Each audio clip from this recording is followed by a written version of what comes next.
रहे हैं। Snow worship sect के लोग भी उन पर काउंटर अटैक करते हैं, लेकिन यहाँ के लोग के पास इतने भी एडवांस वेपन्स नहीं होते हैं। ऊपर से ज्यादातर लोगों को वेपन्स चलाना भी नहीं आता है, लेकिन फिर भी सभी अपनी जी जान से लड़ते हैं। स्नो वर्शिप का एक सोल्जर खुद को एक्सप्लोजिव पहनकर ह्यूमन बॉम्ब बनाकर दुश्मनों के साथ साथ खुद को भी ब्लास्ट कर देता है। ये देखकर जियाओ होंगलियान को पता चल चुका था कि ये लोग पूरी तरह से ब्रेन वॉश्ड हो चुके हैं और अपनी लीडर को बचाने के लिए कुछ भी कर सकते हैं। इसीलिए जियाओ होंगलियान अपने लोगों को डायरेक्ट चर्च के अंदर घुसकर युआन कोंग्या को पकड़ लाने के लिए कहती है। साथ ही जो भी ये काम सबसे पहले करेगा उसे 50 केजी बीफ देने का भी प्रॉमिस करती है। रेडियंट प्रोस्पेरिटी बेस के लोगों को अंदर आते देख पहले तो स्नो वर्शिप के मेंबर्स थोड़ा डरते हैं, लेकिन तभी उन्हें अपनी उम्मीद की रोशनी दिखाई देती है, क्योंकि स्नो वर्शिप सेक्ट के प्रीस्ट जिंगीजियान वहां आ चुके थे, जिन्हें देखकर रेडियंट प्रोस्पेरिटी के मेंबर्स फायरिंग करते हैं। लेकिन जिंगीजियान अपने राइट हैंड से वहां एक बैरियर क्रिएट करता है जो उन सभी बुलेट्स को रोक देता है। जियाओ होंगलियान ये देखकर बहुत गुस्से में हो जाती है और एक बोतल में एक ड्रिंक की बड़ी सी सिप लेने के बाद वो बिल्कुल किसी ड्रैगन की तरह अपने मुंह से फायर उगलती है। जिंगीजियान अपने आदमियों को बचाते हुए उन्हें कवर करता है और बोलता है कि स्नो वर्शिप सेक्ट हमेशा से एक शांति प्रधान ग्रुप है, फिर भी आप सभी बिना कोई वजह के हम पर अटैक क्यों कर रहे हैं। लेकिन जिंगीजियान के इन बातों से जियाओ होंगलियान और वेदिंग हाई को कोई भी फर्क नहीं पड़ रहा था। उन्हें बस इतना पता था कि अगर अब वो यहाँ आए हैं तो तबाही मचा के ही जाएंगे। जियाओ होंगलियान अपने लोगों को लगातार अटैक करते रहने का इशारा देती है। वेदिंग हाई के लोग भी इससे पीछे नहीं हटते। जब जिंगीजियान को समझ आता है कि अब उनके पास लड़ाई करने के अलावा कोई दूसरा ऑप्शन नहीं है, तब वो एक मंत्र पढ़ता है जिससे स्नो वर्शिप सेक्ट के वो मेंबर्स जो पूरी तरह से ब्रेन वॉश्ड हैं और उनकी लाइफ का एकमात्र मकसद सिर्फ अपने लीडर को बचाना है, वो सामने आते हैं, जिनके हाथों में कोई खास वेपन नहीं थे बल्कि आयरन रॉड, किचन नाइफ जैसी चीजें थीं। जाहिर सी बात है कि रेडियंट प्रोस्पेरिटी और मॉर्निंग ड्यू बेस का सामना करने के लिए उनके ये हथियार कुछ भी नहीं थे, लेकिन स्नो वर्शिप के उन मेंबर्स का दिमाग पूरी तरह से सिर्फ अपने दुश्मनों को मारने के लिए ट्रेंड था। यहाँ वेदिंग हाई भी पीछे नहीं हटता और अपने एबिलिटी का यूज करके अपने आसपास एक स्नो आर्मर क्रिएट कर लेता है और स्नो वर्शिप सेक्ट के लोगों पर लगातार अटैक भी करने लगता है। अब जबकि जियाओ होंगलियान और वेदिंग हाई एक साथ इस बैटल में आ गए थे, तो अब ये बैटल बहुत भयानक होने वाली है, क्योंकि ये दोनों ही अपने ट्रेनिंग सीजन के दिनों से काफी डेडली थे। लेकिन स्नो वर्शिप सेक्ट भी रुकता नहीं है, वो भी अपने पूरे पागलपन के साथ अटैक कंटिन्यू रखते हैं। कुछ लोग ह्यूमन बॉम्ब की तरह अटैक कंटिन्यू रखते हैं। उनका ये पागलपन देखकर दूसरे तरफ के सोल्जर्स की हालत खराब होने लगती है, मगर अब जियाओ होंगलियान अपने फ्यूल की एक और सिप लेती है, जिसके बाद वो अपनी अल्टीमेट एबिलिटी का यूज करती है, इन्फर्नो फ्यूरेंस। वेदिंग हाई भी अपनी एबिलिटी फ्रॉस्ट लॉर्ड का यूज करता है, जिससे उसकी बॉडी पूरी तरह से स्नो में कवर हो चुकी थी और उसकी मूवमेंट का पता लगाना भी काफी मुश्किल साबित हो रहा था। वेदिंग हाई और जियाओ होंगलियान एक साथ अपनी एबिलिटी का यूज करते हैं, जहां वेदिंग हाई जिंगीजियान के पैर को पकड़ लेता है ताकि वो हिल ना सके, और दूसरी तरफ से जियाओ होंगलियान उसके ऊपर अपने हेल फायर फिस्ट से पंच करती है, जिसके इम्पैक्ट से वहाँ एक बड़ा भयानक ब्लास्ट होता है। हर तरफ सिर्फ धुआं उड़ रहा था, लेकिन जब धुआं हटता है तो हम जिंगीजियान को अपने पैरों पर खड़ा देखते हैं, जो ये खतरनाक अटैक सरवाइव कर गया। लेकिन उसके हाथों में ब्लास्ट की वजह से काफी डैमेज हुआ है, जिसे अगर जल्दी ठीक ना किया गया तो उसकी मौत भी हो सकती है। वेदिंग हाई और जियाओ होंगलियान भी वहीं खड़े थे और ये देखकर बहुत हैरान थे, क्योंकि उनका कंबाइंड अटैक भी जिंगीजियान का कुछ नहीं बिगाड़ पाया, और इसकी वजह से उसके फॉलोअर्स, जिन्होंने सही टाइम पर जिंगीजियान को ब्लास्ट वाली जगह से थोड़ा दूर कर दिया था। दूसरी तरफ स्नो वर्शिप सेक्ट के सभी सोल्जर्स भी अपनी जान की परवाह किए बिना अपने दुश्मनों से जानवरों की तरह लड़ रहे थे। हालांकि स्नो वॉरशिप सेक्ट के पास रेडियंट प्रोस्पेरिटी जैसी वेपन्स नहीं थे, लेकिन फिर भी रेडियंट प्रोस्पेरिटी और मॉर्निंग ड्यू के लोगों को अब उनसे डर लगने लगा था, क्योंकि वो लोग अपनी जान को ऐसे गवा रहे थे जैसे मानो ये काम उनकी जिंदगी का एकमात्र मकसद है। अब तक वेदिंग हाई और जियाओ होंगलियान को भी ये समझ आ गया था कि इस फाइट को कंटिन्यू करने से सिर्फ उनके लोगों की मौत के अलावा कुछ नहीं होगा। इसीलिए जियाओ होंगलियान जिंगजियान की तरफ चिल्लाते हुए बोलती है कि तुम ये मान क्यों नहीं लेते कि तुम्हारे लोगों ने ही हमारे लोगों की जान ली है। अगर तुम हमसे इस गुनाह के लिए माफी मांगते हो तो हम तुम्हें माफ कर देंगे और ये लड़ाई यहीं खत्म हो जाएगी। जिस पे वेदिंग हाई ऐड करता है कि उसका एक म्यूटेंट सोल्जर वैंग भी काफी टाइम से गायब है, जिसका कोई भी अता पता नहीं पड़ रहा है और पूरे वेस्ट माउंटेन बेस में हम दोनों के ग्रुप्स को चुनौती देने की हिम्मत सिर्फ स्नो वॉरशिप सेक्ट में ही है। ये बातें चर्च का एक प्रीस्ट सुनता है जो काफी इरिटेट हो चुका था। उन्हें एक ही चीज समझाते समझाते कि उन्होंने कुछ नहीं किया है। हैन चोंग एक सोल्जर को उसके हेलमेट से पकड़ता है और अपनी पूरी स्ट्रेंथ का यूज करके जियाओ होंगलियान की तरफ फेंकते हुए कहता है कि स्नो वॉरशिप सेक्ट निर्दोष है।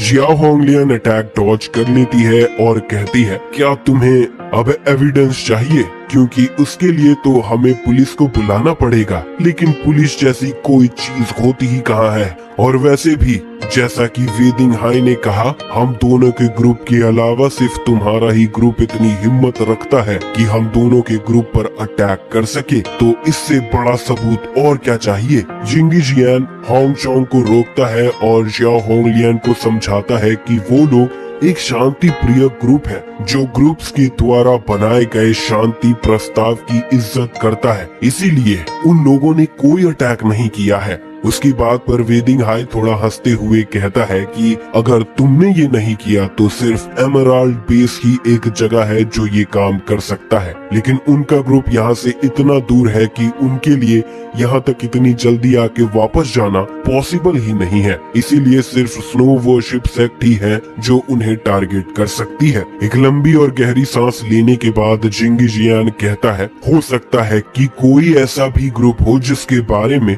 हमें पता नहीं है और वही तुम दोनों के ग्रुप के साथ ये सब कर रहा है। ये सुनकर वेदिंग हाई काफी कंफ्यूज हो जाता है और चिल्लाते हुए कहता है, ऐसा कैसे हो सकता है? अपोकलिप्स आने के बाद सिर्फ 5 ही ग्रुप्स हैं जो एग्जिस्ट कर रहे थे जो इतने लार्ज स्केल पर कुछ कर सकते हैं। लेकिन जिंगजियान कहता है ये इतना भी इम्पॉसिबल नहीं है, क्योंकि पिछले कुछ दिनों से उन्हें पता चला है कि एक नया ग्रुप रिवर साइड पर रह रहे हैं जो इतना बड़ा तो नहीं है, लेकिन वो भी सस्पेक्ट किए जा सकते हैं। ये सुनकर वेदिंग हाई और जियाओ होंगलियान का सर घूम जाता है। वो दोनों भी सोच में पड़ जाते हैं कि उन्होंने सुना था कि एक टाइम पर वेस्ट माउंटेन बेस को, जो कि एक बहुत बड़ा बेस हुआ करता था, लेकिन उनके डाउनफॉल के बाद जब उनके पास ना खाने को कुछ था ना पहनने को, तब कुछ लोग उनसे अलग हो गए थे। लेकिन शायद ये वो नहीं है। जियाओ होंगलियान जिंगजियान से कहती है कि वो सिर्फ उन दोनों को उलझाने की कोशिश कर रहा है ताकि स्नो वॉरशिप सेक्ट बच सके। लेकिन जिंगजियान कहता है कि कुछ दिनों पहले हमारे भी कुछ लोग वेस्ट माउंटेन बेस गए थे, जहां उनकी मुलाकात वेदिंग हाई के म्यूटेंट सोल्जर वैंग से हुई थी। तब तक वो बिल्कुल ठीक थे और उन्होंने कुछ और 3 लोगों को वहां देखा था जो कि शायद मर्डरर हो सकते हैं। लेकिन क्योंकि snow worship sect morning due base के लफड़े में नहीं फंसना चाहते थे, इसीलिए वो लोग वहां से जल्दी निकल गए थे। उसके बाद क्या हुआ उन्हें कुछ भी नहीं पता। ये सुनकर वेदिंग हाई भी थोड़ा शांत होकर कहता है, क्या ऐसा सच में हो सकता है कि कोई और भी ग्रुप हो जो ये सब कर रहा है? उसकी बात पर जिंगजियान बोलता है, ये जो भी तीसरा ग्रुप है हमें इसके बारे में कुछ भी नहीं पता। हो सकता है कि वो इसी बात का फायदा उठा रहे हो और उसका प्लान यही है कि जो 5 मेजर ग्रुप इस टाइम पर दुनिया पर राज कर रहे हैं उन्हें आपस में लड़वा कर खत्म कर देना। अब ये बात वेदिंग हाई और जियाओ होंगलियान दोनों को काफी जेन्युइन लगती है, क्योंकि ऐसा होने की सबसे ज्यादा पॉसिबिलिटी नजर आ रही है। और अगर ऐसा नहीं है तो उन तीनों ग्रुप्स का आपस में लड़ने का अब कोई फायदा नहीं है, क्योंकि इससे बस उनके उस अनजान दुश्मन को ही फायदा मिल रहा है, जो ना जाने इस वक्त कहाँ बैठा ये सब देख रहा होगा और देखकर खुश होता होगा। जियाओ होंगलियान अब अपनी आर्मी को वापस लौटने का ऑर्डर देती है, साथ ही वेदिंग हाई भी, लेकिन जाते जाते वो जिंगजियान को वार्निंग देते हैं कि अगर उन्हें कभी भी बाद में ये पता चला कि स्नो वर्शिप सेक्ट भी इन सब में शामिल है तो वो उन्हें कभी नहीं छोड़ेंगे। होंग चैंग भी पूरे जोश में बोलता है कि जो भी होगा देखा जाएगा। नेक्स्ट सीन में अब वेदिंग हाई और जियाओ होंगलियान अपनी कार में बैठकर आज के इंसिडेंट पर बात करते हैं कि कैसे स्नो वर्शिप सेक्ट के पास कोई ऐसा सोल्जर भी है जो अपने फॉलोअर्स के दिमाग को ब्रेन वॉश कर सकता है और उसकी ये एबिलिटी कितनी काम की चीज है। सारी बातें खत्म होने के बाद वेदिंग हाई अपने कार से नीचे उतरता है और जियाओ होंगलियान को आज के इंसिडेंट से सबक लेने के लिए कहता है। उसके हिसाब से उन दोनों को अपने अपने ग्रुप को मर्ज कर लेना चाहिए ताकि फ्यूचर में कोई उनके सामने आने की सोच भी ना सके, लेकिन जियाओ होंगलियान उसके ऑफर को रिजेक्ट करके अपने आदमियों के साथ फुल स्पीड में निकल जाती है। पीछे खड़ा वेदिंग हाई यही सोचता है कि इस औरत को काबू में करने वाला पक्का इस दुनिया को जीतने की ताकत रखेगा। वेदिंग हाई के पास उसका एक ऑफिसर किन किंगयोन आता है और कहता है कि कैप्टन, आपको नहीं लगता कि ये औरत भरोसा करने लायक नहीं है, और ये भी कि इन सब चीजों के पीछे वही हो सकती है। जिस पर वेदिंग हाई कहता है जियाओ होंगलियान एक जिद्दी औरत हो सकती है लेकिन झूठी नहीं। शायद उसे पता चल गया है इन सब चीजों के पीछे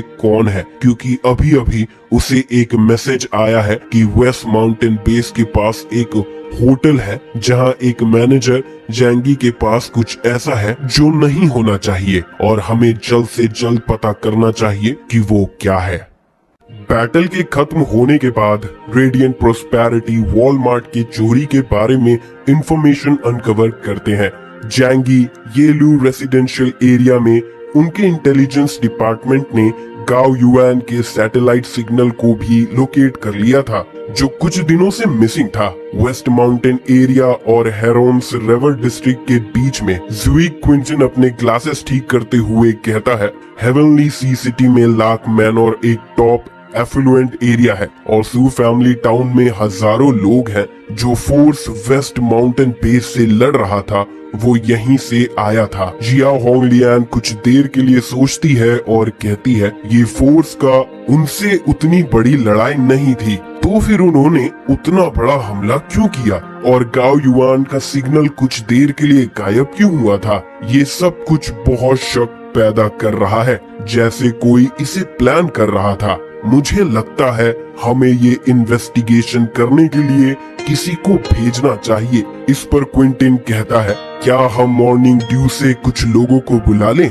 अगर हम दोनों के लोग मिलकर काम करेंगे तो और अच्छा रहेगा। जियाओ मना करती है कि नहीं, ये जरूरी नहीं है, हमें अब भी नहीं पता कि ये मिस्टीरियस फोर्स कितना बड़ा है, पर ये फैक्ट कि वो बहुत समय तक वेस्ट माउंटेन बेस से फाइट कर रहे थे ये दर्शाता है कि वो लोग वेस्ट माउंटेन बेस जितना या फिर उससे ज्यादा स्ट्रॉन्ग थे। वो वेस्ट माउंटेन बेस को हरा पाए, इसका मतलब ये भी है कि वो अब थोड़ा कमजोर हो गए होंगे। अगर हम अभी उन पर अटैक करते हैं तो शायद उन्हें हरा पाएंगे। क्विंटिन थोड़ा अजीब फील कर रहा था। मुझे नहीं लगता ये सही रहेगा। उन्होंने हमारे 2 टीम्स को हराया है जिनमें म्यूटेंट्स थे। मुझे लगता है अकेले काम करना सही डिसीजन नहीं रहेगा। अपने बड़े कजन के बारे में सोचते हुए जियाओ कहती है भले ही गाओ युआन एक म्यूटेंट था लेकिन सभी उसे मेरी वजह से रिस्पेक्ट देते थे, लेकिन असल में वो बहुत वीक था। इस बार हम डोंग हू को भेजेंगे, मुझे भरोसा है वो सब हैंडल कर लेगा। वो वेदिंग हाई के बारे में रिफर करती है और कहती है उसे हमारे प्लान के बारे में कुछ भी मत बताना, वो बहुत चालाक है। अगर उसे हमारी जरूरत नहीं होती तो वो हमसे इतने अच्छे से पेश नहीं आता। क्विंटिन देखता है कि उसकी लीडर मन बना चुकी